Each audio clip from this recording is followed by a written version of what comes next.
When I'm asked how many comics do you have, I usually tell them that I have almost enough comics. And that seems to be a permanent state, I think, for many comics lovers. And as it happens, I just received a shipment. I got few really big ones, and then a pile of much smaller comics. I tend to order quite a lot in one go, as I live in Finland, and Finland is far away from everything. Finland is actually far away even from the places that are near. So the whole postal cost, shipping is expensive, so I rather order less often and then take bigger piles. But let's take a look what I'll be reading this month. Let's start with Blackhammer. I'm not a big fan of superhero comics, but Jeff Lemire's Blackhammer series has been a big thing for me. I've been collecting everything that comes to this series, and now I finally got the Skulldigger version. Blackhammer is for me like Watchmen. It's something that, I guess it's something that isn't Marvel or DC. Somehow I find it hard to get interested of those series, but this one's a really good one. I hope I like this as much as the previous ones. Next one I have here is Monstrous by Marjorie Liu and Sana Takeda. It's really dark fantasy, and this is the 6th volume now. And I have to say that Monstrous is interesting, but it has also been very difficult because there is so much story, so many characters, strange names and places. And it always feels that every time I get a new trade paperback, I feel like I should read everything before that again, just to get back on track with the story. Art is absolutely amazing in this series. And then I have Criminal by Ed Brubaker and Sean Phillips. This is the 2nd trade paperback of the Criminal series, called Lawless. I think there are 6, 7 of these at least out. And the more I read Brubaker and Phillips, the more I like them. And this actually reminds me of my shortcoming as a buyer. I don't know why I can't just order the whole series. I know there are many of these, and I have liked everything they made so far. I mean, everything. Why can't I order the whole series? But I'm physically unable to do that. I always end up buying the next one that I haven't read, and then I read this, then I like this, I know I will like this, and then I'm thinking, why did I not order the rest of the series? Well, that's me, but great to have another Criminal book in my collection. Next one is a bit harder in many ways. First, this is Pluto by Urasawa Tezuka. Some kind of another take on Astro Boy. I'm familiar with Astro Boy. I know the series, but I have never read it. And I consider myself as a beginner at manga. I have just recently found the manga and started to like it. And now I'm almost scared because there's so much of it. It seems like any manga series is at least 500,000 volumes long. But well, that's just one of the curse of this hobby, I guess. One thing that bothered me before ordering was that I only found the first volume available. Then there were some volumes that were not available, and then some of the later ones were available, and that made me think if I should order this at all. I don't like to order something, first part, find out that I like it, and then not be able to have the next ones. But this has been raved about in so many places that I decided, okay, what the hell, let's try. But I've noticed in many comic books YouTube channels that manga has gotten them into trouble if they show stuff that is inside. It seems that the companies, Japanese companies publishing these, are quite randomly sending some kind of copyright strikes against the channel. So I'm doing this just for fun. So I thought, I don't know how the laws work, so I better not show you what's inside. I just hope that I like what's inside. Okay, then let's take one of these big ones. I mean, this is a really big one. It's Marvel Omnibus Star Wars Dr. Aphra. It has hundreds and hundreds of pages. I was skeptical about ordering this. First, as I said, I'm not a big fan of superhero comics, meaning that I don't really have a lot of Marvel comics. This might be my 5th ever. My DC collection is even smaller. However, I'm a big fan of Star Wars, but I'm also afraid of these comics. Every time I'm afraid that I will get disappointed. That's someone out there is spoiling my canon, so to speak.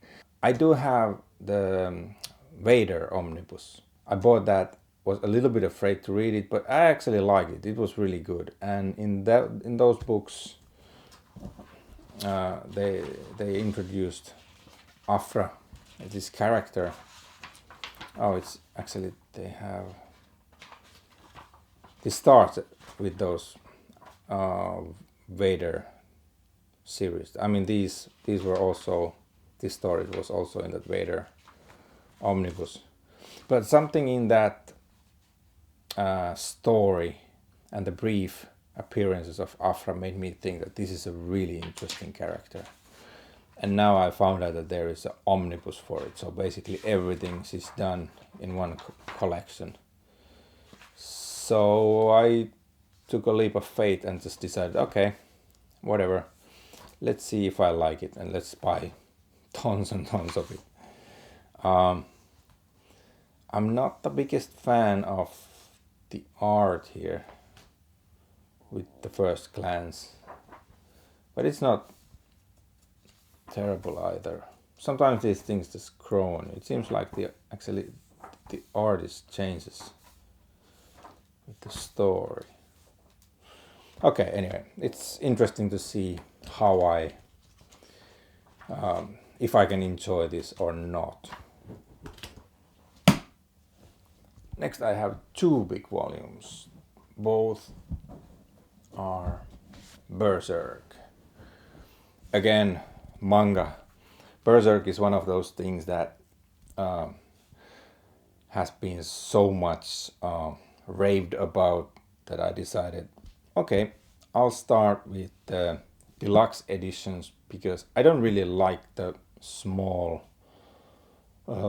original manga size books. Part of it has to do with my eyesight not being that good anymore, and I'm just more accustomed to bigger size book because I grew up with the European albums. So yeah, I tend to go with this. This time I bought 2 of these. The reason being that I already had everything from 1 to 4, and then sadly Kentaro Miura, creator of this series, he passed away, and I noticed that many of the books started disappearing, particularly number 6. This disappeared from many sites. Sometimes it said okay, it's coming back, but if there was anything coming again to the shelves, it just disappeared. So I thought that maybe his passing away kind of created small boost in the sales, and I was afraid to miss out. And then when I finally found the 6th one available, I found this from Scandinavia, so I ordered both the 5th and the 6th. in one go. So far I've been liking the series. It's interesting story and characters, and again, as it's manga, I don't know if I can show it to you or not, and so I rather not. So that's kind of boring, but I rather be cautious with these copyright things. The next one is, this is one of my favorites, Headlopper.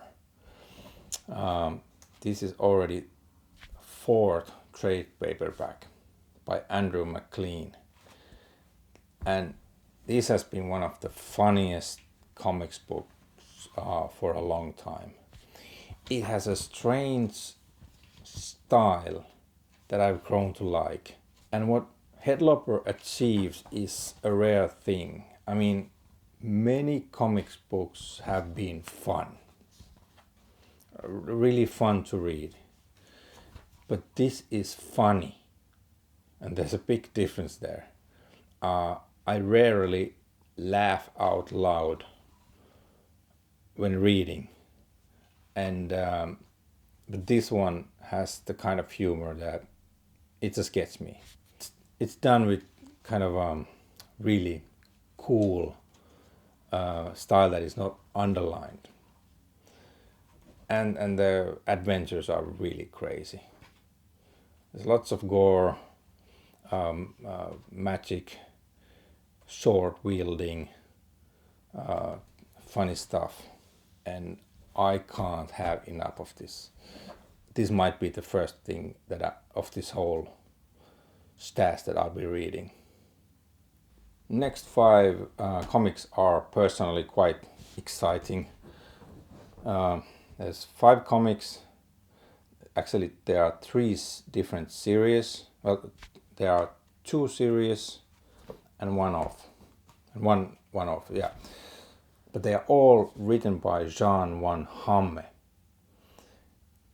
And the reason why I kind of went overboard with Jan van Hamme is this book, 20 years later. I was browsing through Cinebooks catalog. It's one of my favorite publisher at the moment. And I realized that this book is actually second part for this book. It's called Story Without a Hero. I read this book, I mean, it must have been end of 70s or at the beginning of 80s, something like that.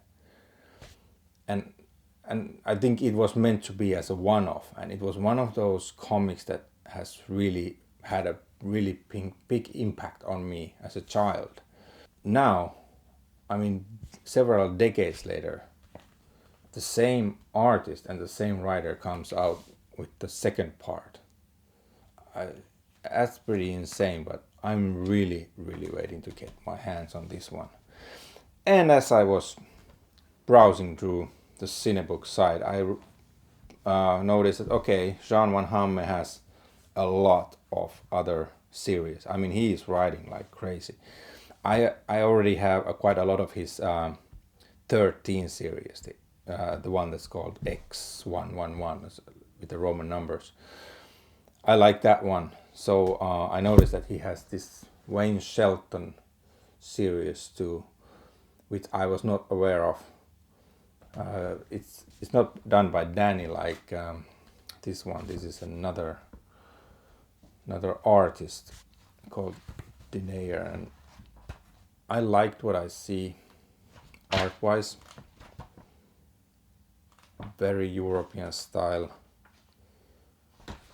And so I thought, okay, don't do the same mistake as always. Buy at least two at one go, and that's what I did. I had volume 1 and volume 2, so it gives me a better idea how it is and where it's going, and if I want to get more of these. Then I found yet another series, Largo Winch, again by Jan van Hamme and drawn by Philip Frank. About Largo Winch, I knew that the stories of Largo are always 2 parts. You need 2 albums to get the whole story arc. So that's why I ordered 2 of these. But now I found out that actually each one of these has 2 stories. So volume 1 already has 2 albums.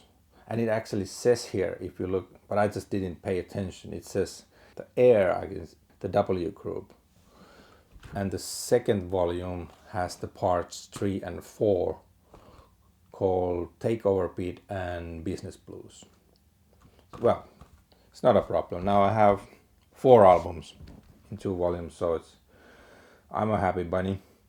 And by the way, I really like this kind of lists. I think all the publishers should put out lists there, the series like this. There's something about these graphics listings that make me want to buy all of it. And I'm not a completioner. I'm as a collector. I don't need to have all the albums if I don't like it. But something about these lists make wake up the completionist in me. So if you want to sell, keep doing this. But one thing I have to say, this guy Philippe Frank, he knows how to draw. This is absolutely breathtaking. It's so sharp. Let's see if I can find any bigger panels. He draws really well these big sceneries, like here. Panels like this are everywhere. Lots to look at.